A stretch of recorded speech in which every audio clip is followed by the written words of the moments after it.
Started. Welcome to Georgia Tech's press conference. Georgia Tech's sports information contact is Liz Ryan. Joining us on the podium later will be head coach Nell Fortner, and we have student athletes Sarah Bates and Lorella Kubai.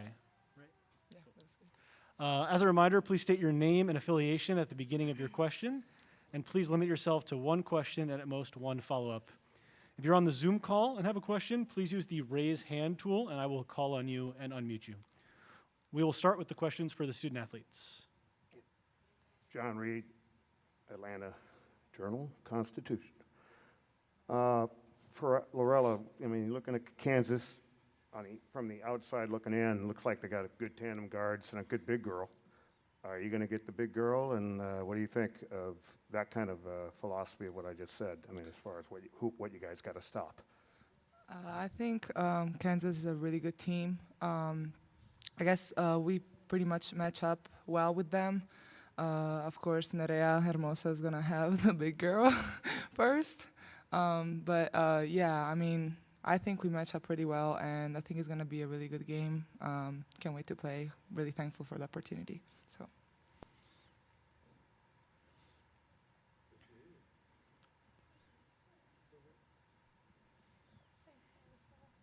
Hi, ladies. Janie McCauley from the Associated Press. Welcome to the Bay Area. Hope you're having a good time so far. Stanford last year was one of the teams that was outspoken about the equity of the men's and women's tournament. And have you noticed anything already just in your travels to get here, and whether it's the March Madness sign or anything that shows that you know, it's going to be better, and change is on the way for the women's tournament to be on equal ground, and how much do you appreciate some of the teams that spoke out last year in doing so? Definitely, I think we really appreciate, of course, the progress that has been done in order to make us equal as the men's counterpart. And of course, we can also see, like, it's just like the little things, like just like the name March Madness, and we just like are really thankful especially for the teams that last year spoke and like made a big impact on the issue, and we definitely can see the little changes that are gonna make us like progress every single year, and hopefully it just keeps getting better and better.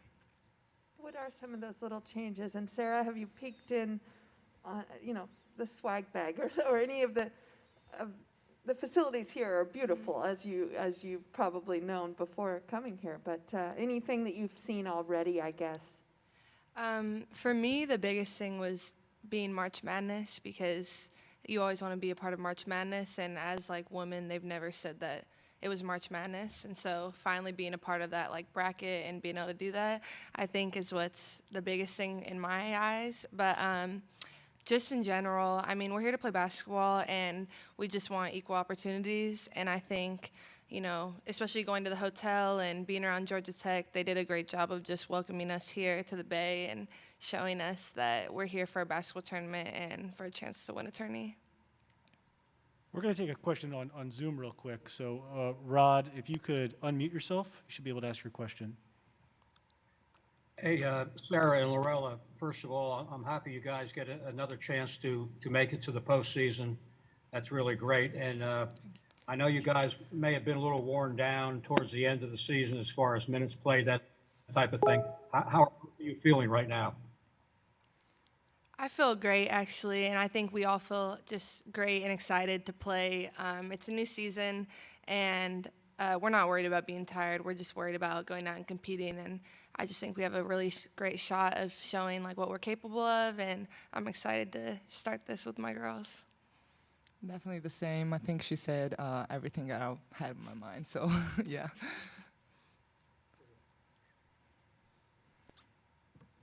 Sarah, I apologize. I'm not connected to the internet right now to know how many three-pointers you made this season, but Tara Vanderveer just sat up here an hour ago and said she would pledge $10 for every three-pointer made in the women's tournament to humanitarian efforts in the Ukraine. And that's a big, she's hoping it catches on through the women's tournament, through the men's tournament. Maybe you two might have a thought on that. I mean, this is the platform you have as basketball players for change and good thing. For me, my job is to be a shooter and to make as many threes as possible, so I'm planning on doing that anyways. But if it's to help the efforts in Ukraine as well, that's just another motivation and to make more threes, and I think that's awesome what she's doing, and I hope other people are on board and willing to shoot more threes so we can get more money out there. Yeah, I think it's a beautiful initiative. It's really like, as basketball player, we have, and just in general basketball teams, we need to just bring awareness to the issues that's going on in the world right now, and we have a really big one right in front of our eyes. And just the fact that she came, like the Stanford coach came up with this initiative, I think it's beautiful, and I hope as many teams and just catch up on that.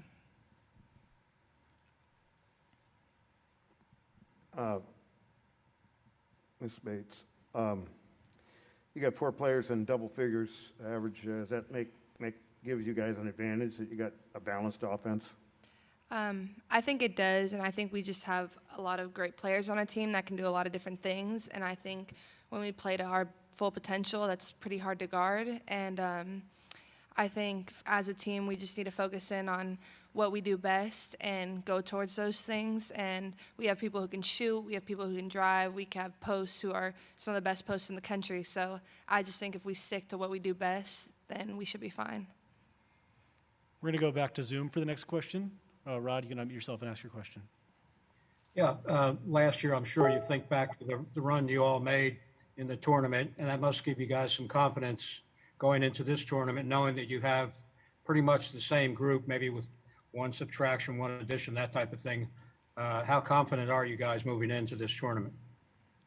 I think we are pretty confident. At the end of the day, it was a pretty challenging year for us as well, but I think we just came up with like solutions, and everybody who needed to step up like pretty much stepped up. So I just think that right now is all about us, and it's all about like playing together, and I just feel like we can do it.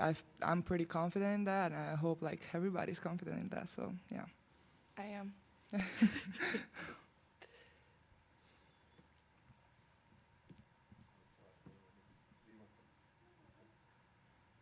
The win over UConn, huge, even though they didn't have Bukers, but still it was at home, and must have been a great feeling.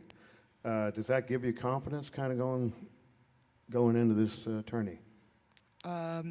Pretty much, yes. It was like a huge confident boosters, especially back in December. That's what I think kind of like helped us take off with the season, and we just gotta like just learn from every single thing and every single game that we played, and just give it all. And of course, like it was a really big game. It gave us a huge confidence. We just gotta go out and play.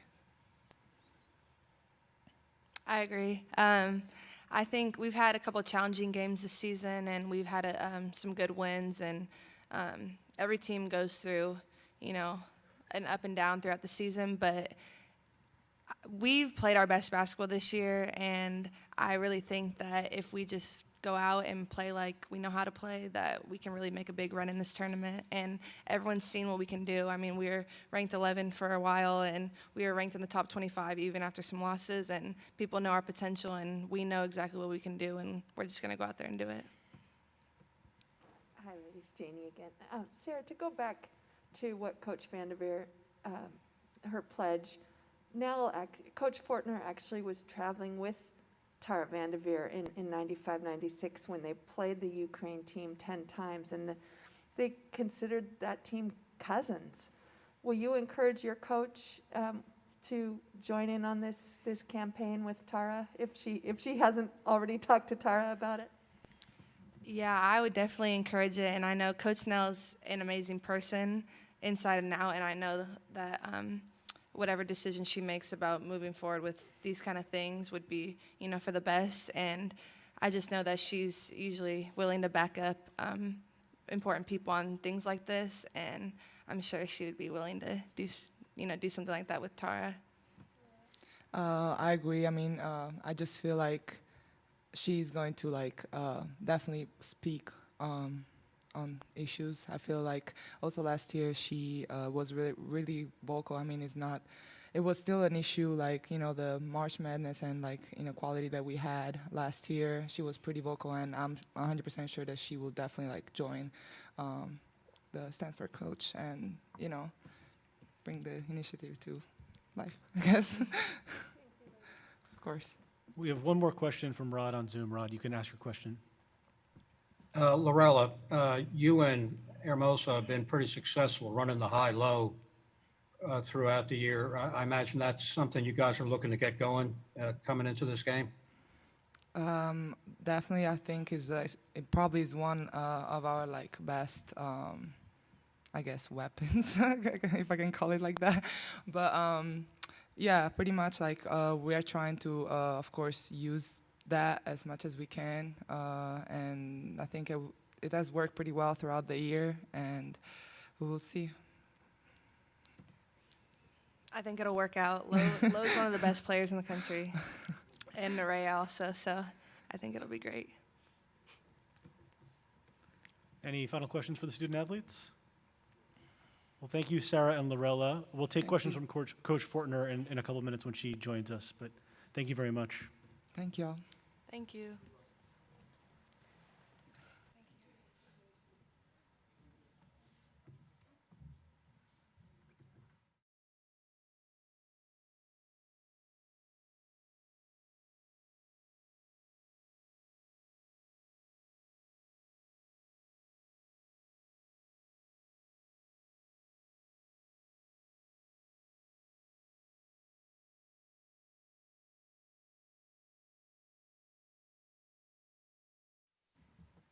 Hey, how's it going?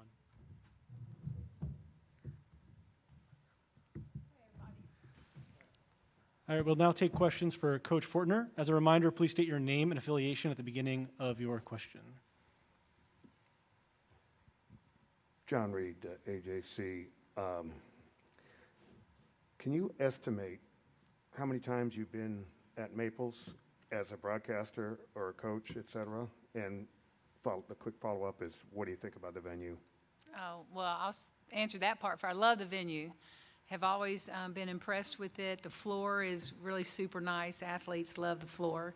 It's kind of bouncy, so good for the legs. But yeah, it's a really nice venue. It's an iconic venue. And I don't know how many times I've been here. I've been here many times practicing with the national team, whether I was an assistant with Tara or whether we brought our team when I was the head coach of the national team. I was thinking about this. The last time I was in this venue was, I'm not sure the year. It could have been 17 or 18, calling a volleyball match with Paul Sunderland. And took a picture with Tara and Amy while I was here. They were at the game and at the match, and I think that was the last time I was here. Yep. Now, Janie McCauley from the Associated Press. Nice to see you. Yeah, nice to see you. Tara was up here an hour ago and was reflecting on your time in Ukraine together and how Jennifer Azzi emptied her bags for those fans, and how you considered the Ukrainian national team your cousins after 10 matchups or whatever. Yeah. And Tara just pledged $10 for every three-pointer made in the women's tournament to efforts over there. Have you seen her yet? Have you talked to her? Are you going to jump right in on this and maybe reflect a little bit on your time over there? I have not seen Tara yet. I know I will maybe later today. But I just heard about that on the bus ride over. Someone handed me a phone and showed it what they had put on Twitter. So absolutely, I will jump on that. There's not a doubt. There's no question about it. And right when I read it, I said, I'm in. So yes, I'm in on that. Absolutely. That was a phenomenal trip over there. And it was an eye-opening trip in a lot of ways. There was several stories that I could go into. We don't have enough time, but it was really an interesting trip, an educational trip, along with a good basketball trip. I'm in.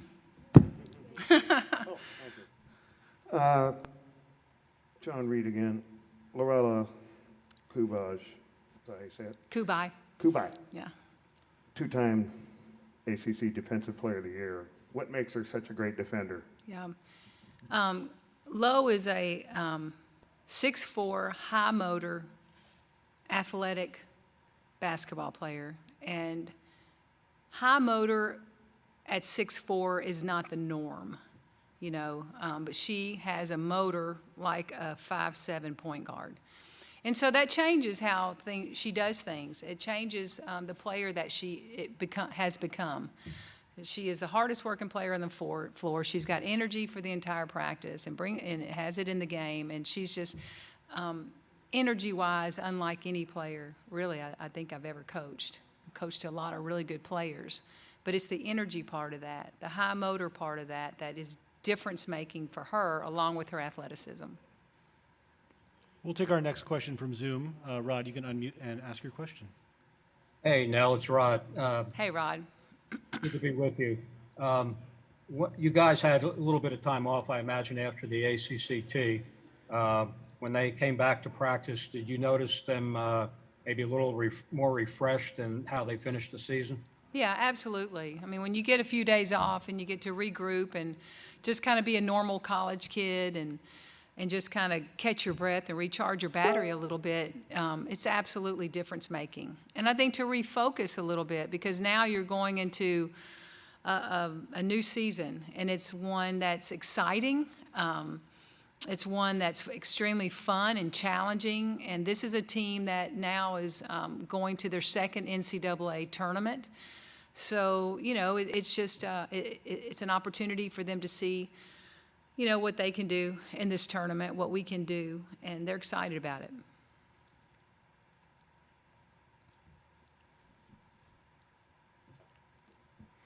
Yeah, Kansas has shot 667 free throws. You've shot 441. Yeah. So how do you want to see this game officiated, or is that going to be key, or you just don't want to put them to the line a lot? Yeah, we definitely don't want to put them to the line a lot. That's a real, they put a lot of, they present a big challenge in that regard because they like to get downhill. They like to score points in the paint the majority of the time. And so it puts a lot of pressure on your defense because, you know, whether that's one-on-one basketball, whether that's having to really negotiate a lot of screens to keep the ball out of the paint, it's hard. It's a really tough, tough offensive scheme to guard. So we're going to have to be really smart defenders and keep ourselves out of foul trouble and try to keep the ball out of the paint. So it'll be a tremendous challenge for us. But we'll be ready for it. Now, how much did you appreciate some of the teams being outspoken a year ago on equity? Mm-hmm. And we see March Madness on the banner behind you. Have you noticed anything just in your short time so far? I know it's not been much, but Yeah. whether it was travel or how long, I don't know, switching planes or whatever it was to get here, are you noticing some changes already that might be a sign of good things to come? The only change that I've noticed so far is the March Madness. Okay. You know, and it's something that over the years, even when I was doing television, I'm like, why aren't we saying March Madness? Why don't we have it in the background? What is the deal? And it was like something that was never really explained to us. It just didn't happen. So it's so exciting to finally see it associated with our tournament too. But that's the only thing I've seen so far. I haven't experienced anything else different. When you get here, are the goodie bags, swag bags, are they waiting at the hotel for the players or in the arena? How does that work exactly? I haven't seen any swag bags.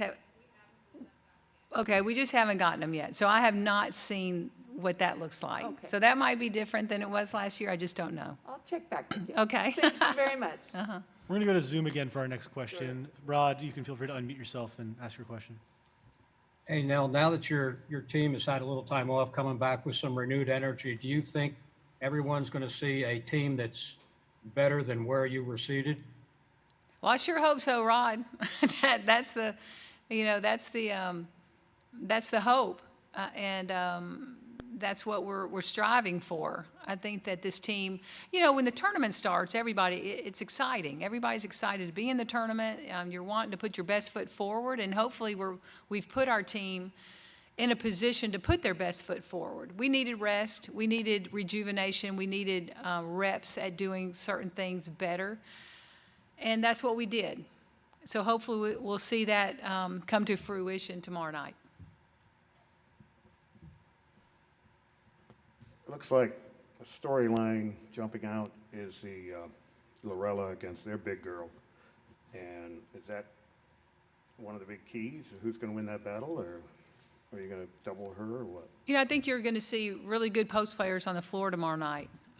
They have 6'6", 6'3". We have 6'5", 6'4". I mean, it's going to be a really interesting battle.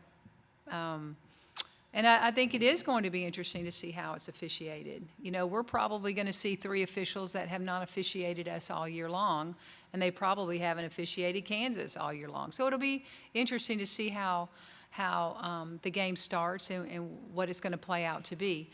But I think you're going to see some really good play inside, around the rim. I think you're going to see some good play by big kids away from the rim. So, you know, the game of women's basketball is evolving, and we are different than we were 10 years ago. And you're going to see that versatility, I think, tomorrow.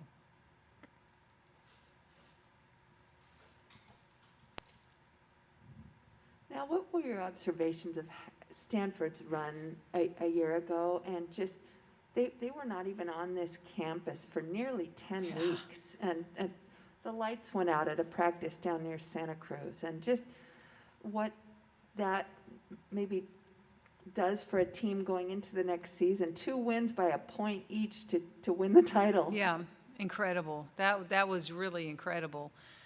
You know, I have so much respect for Tara and how she runs her program and how she develops her players and gets the job done here at Stanford year in and year out.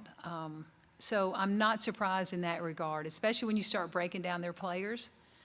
Haley Jones is absolutely one of my favorite players in the women's game. She's just so versatile, and you can do so much through her. You can run it to her or run it through her, and she's such a difference maker on the floor. And I thought she was out in full force last year in the NCAA tournament. And then they've got great height and the ability to stretch the floor at all 5 spots. So very difficult team to guard, and they run their offense very well. They're efficient. And Tara's probably just a master at offensive ingenuity. So I'm not surprised at what they did, and I think they just, you know, the COVID year was interesting in the fact that everyone was forced to stay in a bubble, and so it forced probably stronger team chemistry. It forced, you know, just the overall togetherness and bonding of a team all year long, and I think everybody probably reaped benefits. We did. We reap benefits from it, and so in the long term, you know, it benefited them and a lot of other teams too. So I'm not surprised at their run. We'll go back to Rod on Zoom. Rod, you can ask your question. Yeah, Nell, you talked about the front court players, 6'4", 6'5", with Nera and Lorella. A third front court player that you have is Stratman. She's had some ups and downs during the season. I imagine you probably feel she may be one of the keys for this game.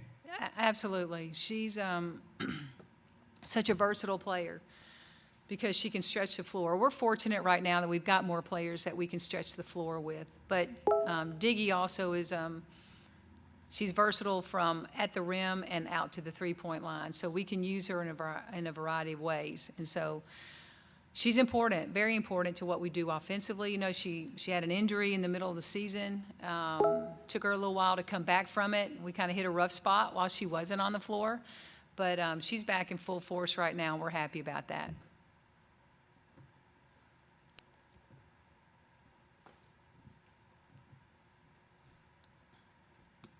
Just a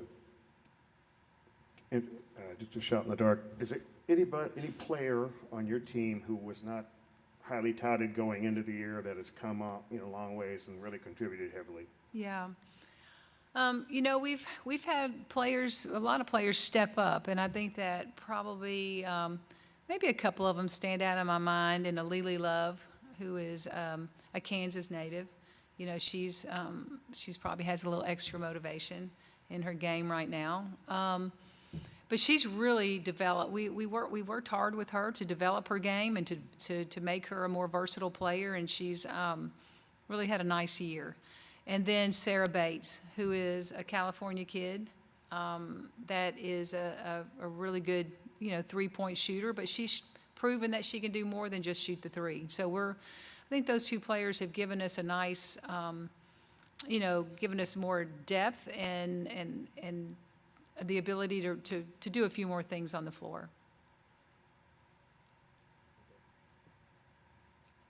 All right, thank you, Coach Fortner. right. Georgia Tech practice will begin at 2:50. The court will be open to members of the media for the first 15 minutes of practice, after which the court will be cleared and practice closed.